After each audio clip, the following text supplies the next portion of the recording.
learn financial literacy and become good stewards of their money, uh, I think it's reading this right here. I think it's diving into the word and reading what's in there. All right. So, all right. I love that because I completely agree. Which leads me to something else I want to ask you about. You had a video on Instagram that kind of sparked this thought and this question. It was like, why do you think people perceive money as evil and poor as righteousness? Mm. This is a big topic of discussion.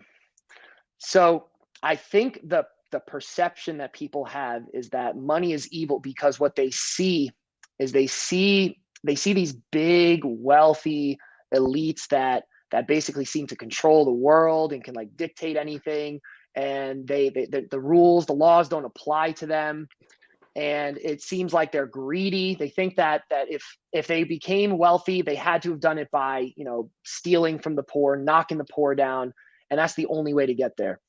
And when you really dive into it, of course that exists. Like there are people that have done that, but you find that a lot of wealthy people, I would say the overwhelming majority of wealthy people did that and stay there because they did it the right way. And they're some of the most generous, giving people you will ever find. And being poor is righteous. There are things in the Bible that might confuse you when it says that. I think Jesus says, it's easier for a camel to fit through the eye of a needle than a rich man to get into heaven. And it doesn't mean a rich man can't get into heaven. It's just showing you the responsibility that's on you, that when you have wealth, there's a lot expected from you. So, being poor, being righteous, I don't think that's necessarily true.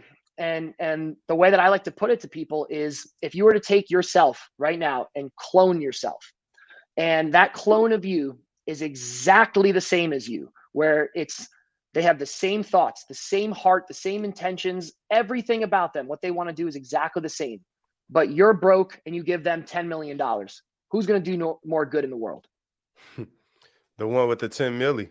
It's the same Absolutely. person, same intentions. That I love that example because that is when I read the word, right? Because I want to address, like you pointed out something super dope, which is if you really want to learn the value of money, you have to read the word. And for me, the Bible in and of itself is about balance. You have the Old Testament, the New Testament.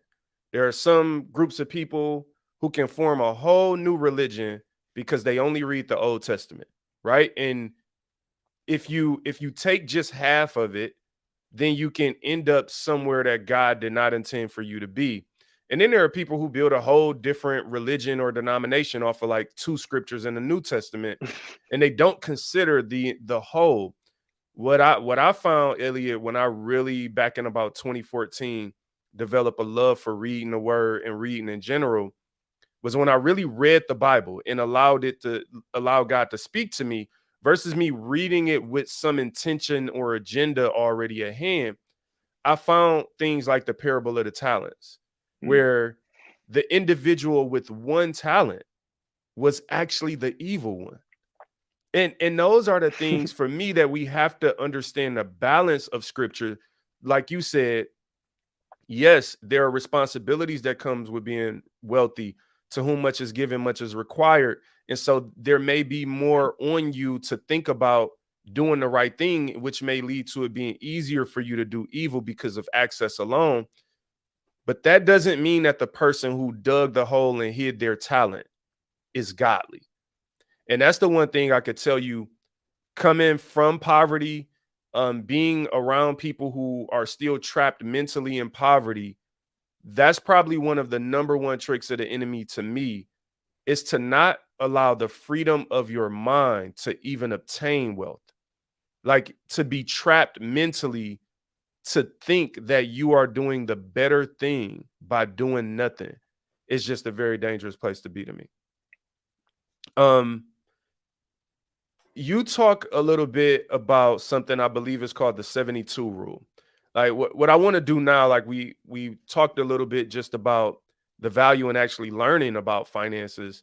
And I always try to at least pull out one thing in an interview that if a person listens to 45 minutes to an hour of us talking, that they could say, I took one thing from this interview that was practical, that was tangible, that I literally could use for my life.